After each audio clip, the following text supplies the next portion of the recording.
हाँ जी बच्चे, good morning. How are you all? Hope you all are fine. हाँ जी बेटा, ट्यूसडे की वीडियो के अंदर हमने संधि के बारे में पढ़ा था। संधि किसे कहते हैं, देन उसके बाद उसका जो टॉपिक नेक्स्ट था संधि विच्छेद किसे कहते हैं, देन उसके बाद संधि के भेद। तो थोड़ा सा मैं प्रीवियस जाऊंगी कि संधि किसे कहते हैं। संधि का अर्थ होता है मेल। दो ध्वनियों या वर्णों के मेल से जो विकार उत्पन्न होता है, जो परिवर्तन आता है उसके अंदर, शब्द के अंदर, उसे हम संधि कहते हैं। उसमें मैंने एग्जाम्पल लिया था विद्या प्लस आर्य। इनको जब मैं जोड़ूंगी, इनका मेल करूंगी तो वो बनेगा विद्यालय। तो विद्यालय क्या होता है? स्कूल जहाँ विद्यार्थी पढ़ते हैं। उसके बाद मैंने आपको एक टॉपिक रखा था संधि विच्छेद। अब विच्छेद का अर्थ होता है अलग करना, वर्णों को अलग करके उनको पूर्व स्थिति में लेकर आना, उसे हम संधि विच्छेद कहते हैं। जैसे विद्यालय बना दिया, लेकिन मैं उसको उसकी पहले वाली स्थिति में लेके आऊं तो विद्या प्लस आर्य, तो संधि विच्छेद हो गया उसका, उसको हम संधि विच्छेद कहते हैं।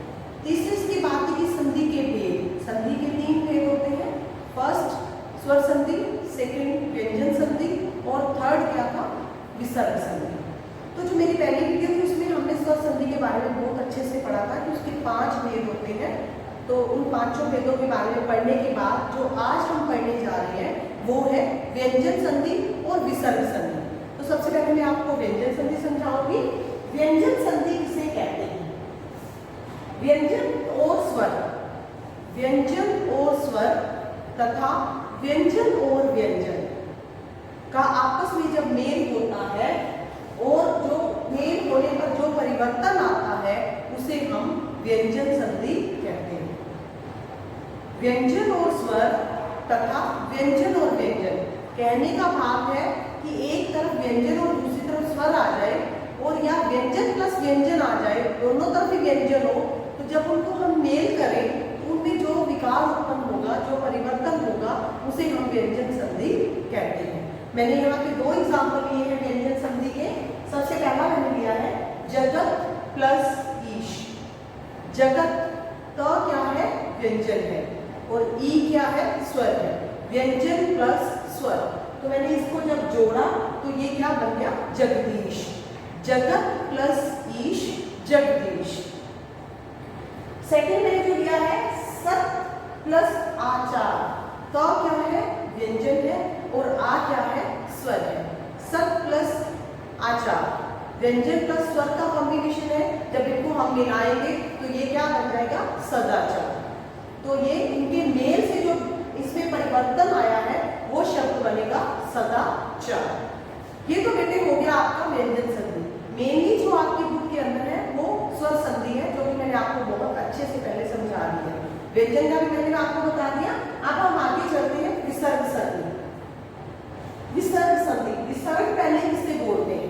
विसर्ग प्रातः अतः, पीछे ह की साउंड आती है तो वो क्या है? वो विसर्ग है। उनके पीछे 2 बिंदु लग जाते हैं तो उसको हम विसर्ग कहते हैं। मैंने यहाँ पे चिन्ह भी बनाया हुआ है, आपको ध्यान से आप इधर देखेंगे बोर्ड की तरफ तो आपको दिखेगा कि ये चिन्ह है, ये विसर्ग का चिन्ह है। विसर्ग के बाद स्वर या व्यंजन आने पर, विसर्ग के बाद स्वर या व्यंजन आने पर विसर्ग में होने वाले परिवर्तन को हम विसर्ग संधि कहते हैं। विसर्ग में ही परिवर्तन हो जाता है। जैसे कि मैंने यहाँ एग्जाम्पल दे दिया बच्चे, तप है प्लस बल, तप है, तप प्लस विसर्ग प्लस बल। अब जो विसर्ग है वो कौन सी मात्रा आ जाएगी? उनके अंदर क्या विकार उत्पन्न हुआ, क्या परिवर्तन हुआ? ओ बन गया। तो उसके लिए हमें जो नया परिवर्तन आया वो शब्द क्या बनेगा? तपोबल। कौन सा शब्द बन गया? तप है प्लस बल, तपोबल।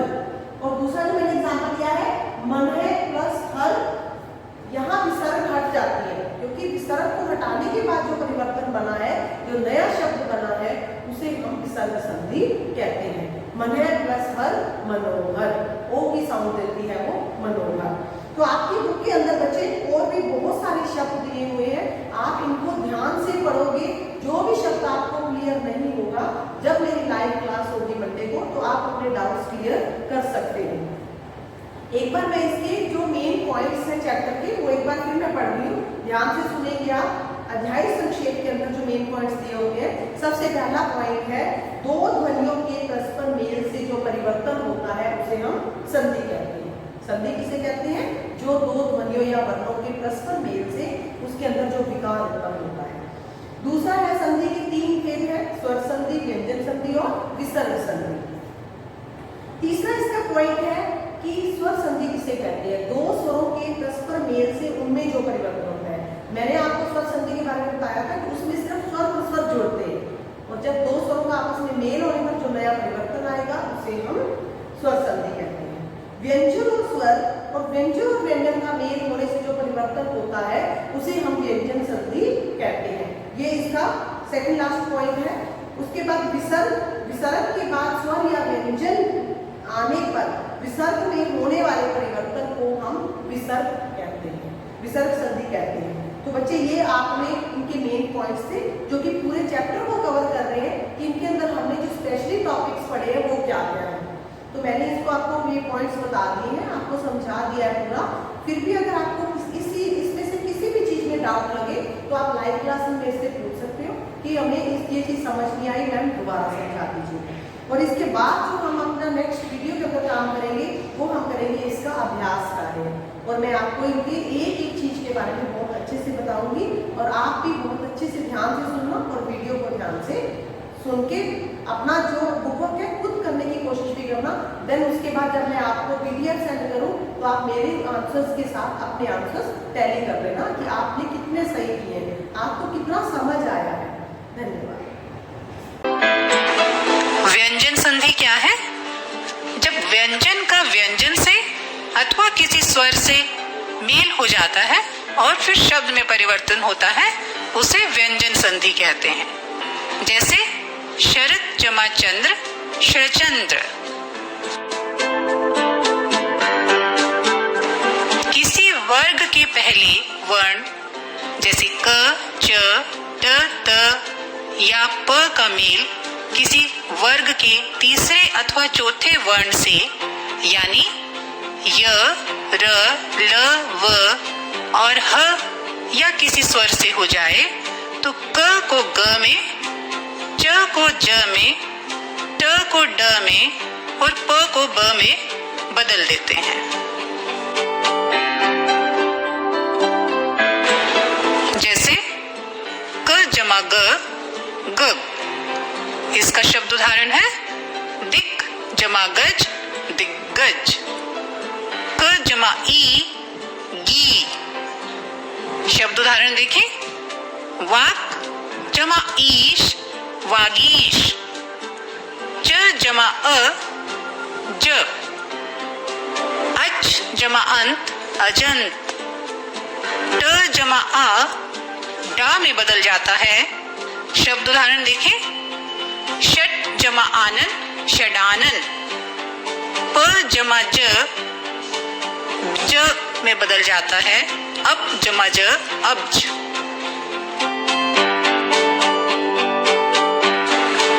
यदि किसी वर्ग के पहले वर्ण क, च, ट, त और प का मेल न या म वर्ण से हो तो उसके स्थान पर उसी वर्ग का पांचवा वर्ण हो जाता है।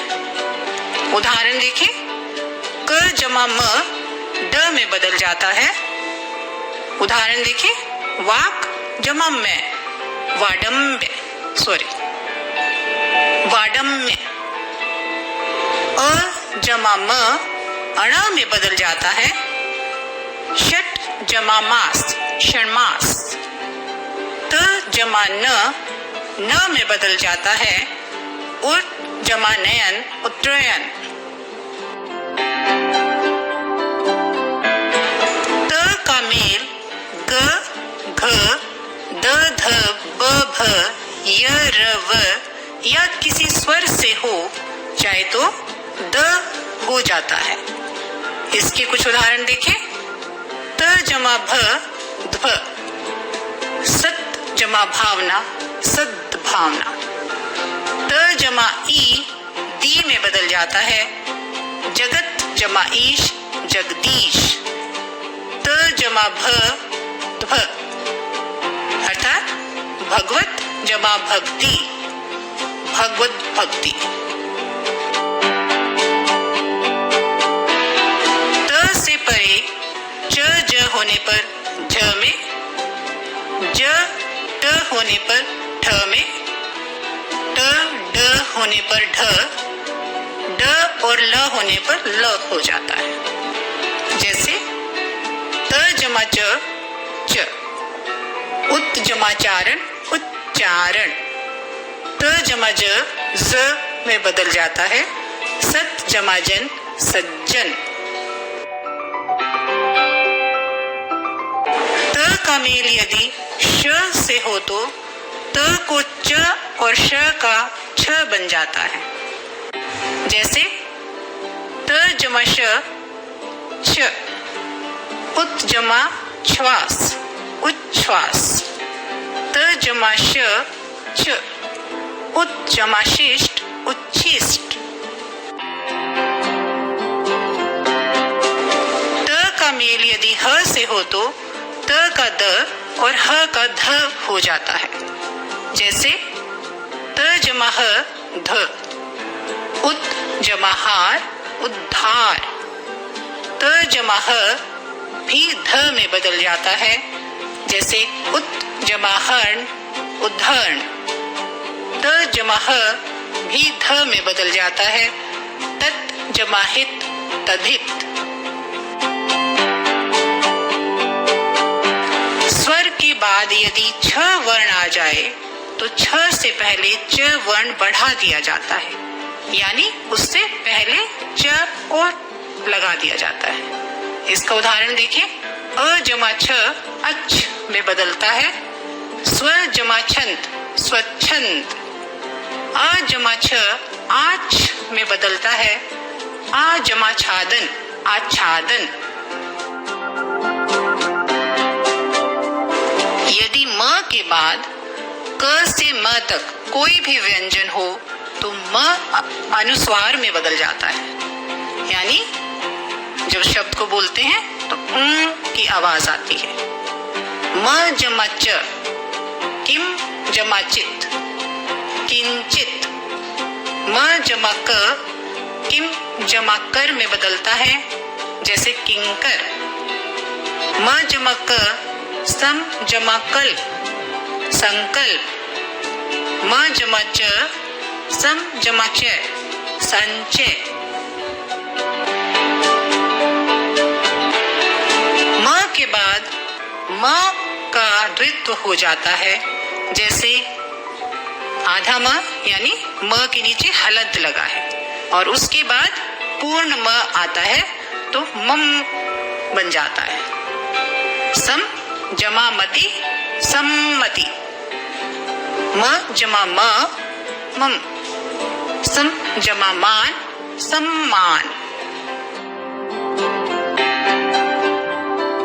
म के बाद य, र, ल, व, श, श, स, ह में से कोई भी व्यंजन होने पर म का अनुस्वार हो जाता है। मैं जमा य, सम जमा योग, संयोग, म जमा व। इसका उदाहरण देखें, सम जमा विधान, संविधान, म जमा स, सम जमा सार, संसार। री, र, श से परे न का अण हो जाता है, परंतु ज्वर्ग, त्वर्ग, त्वर्ग, श और स का व्यवधान हो जाने पर न का अण नहीं होता। जैसे र जमा न अण में बदल जाता है, परि जमा नाम, परिणाम, र जमा म भी न में बदल जाता है। इसका उदाहरण देखिए, प्र जमा मान, प्रमाण। स से पहले अ आ से भिन्न कोई स्वर आ जाए तो स का श हो जाता है। जैसे भ जमा स, श, अभी जमा सेक, अभिषेक, नि जमा सिद्ध, निषिद्ध। विसर्ग संधि क्या है? विसर्ग। ये आगे चिन्ह दिया हुआ है। उसके बाद स्वर या व्यंजन आने पर विसर्ग में जो विकार होता है उसे विसर्ग संधि कहते हैं। जैसे मनः जमा अनुकूल, मनोनुकूल। विसर्ग के पहले यदि अ और बाद में भी अ अथवा वर्गों के तीसरे, चौथे, पांचवें वर्ण य, र, ल, व हों तो विसर्ग का ओ हो जाता है। जैसे मनः जमा अनुकूल, मनोनुकूल। अधय जमा गति, अधोगति। मनः जमा बल, मनोबल। विसर्ग से पहले अ, आ को छोड़कर कोई स्वर हो और बाद में कोई स्वर हो वर्ग के तीसरे, चौथे, पांचवें वर्ण, जैसे य, र, ल, व, ह में से कोई हो तो विसर्ग का र या र हो जाता है। जैसे नि जमा आहार, निराहार। यहाँ देखिए विसर्ग का विलोम हो गया, हट गया वहां से। नि जमा आशा, निराशा। नि जमा धन, निर्धन। विसर्ग से पहले कोई स्वर हो और बाद में च, छ या श हो तो विसर्ग का श हो जाता है। जैसे नि जमा चल, निश्चल। नि जमा छल, निश्चल। दु जमा शासन, दुशासन। विसर्ग के बाद यदि त या स हो तो विसर्ग स बन जाता है। जैसे नमः जमाते, नमस्ते। यहाँ पे विसर्ग का विलोप हो गया है और उसकी जगह आधा स जुड़ गया है। आगे देखें, नि जमा संतान, निस्संतान। तुह जमा साहस, दुस्साहस। विसर्ग से पहले ई, उ और बाद में क, ख, ट, ठ, प, फ में से कोई वर्ण हो तो विसर्ग का श हो जाता है। जैसे नि जमा कलंक, निष्कलंक। चतुः जमा पाद, चतुष्पाद। नि जमा फल, निष्फल। विसर्ग से पहले अ, आ हो तो और बाद में कोई भिन्न स्वर हो तो विसर्ग का लोप हो जाता है, विलुप्त हो जाता है। जैसे निह जमा रोग, निरोग। निह जमा रस, नीरस। विसर्ग के बाद क, ख अथवा प, फ होने पर विसर्ग में कोई परिवर्तन नहीं होता। जैसे अंत जमा करण, अंतःकरण। बच्चों, यहीं पर हमारा संधि का पाठ आज समाप्त होता है। नए अध्याय के साथ फिर मिलेंगे।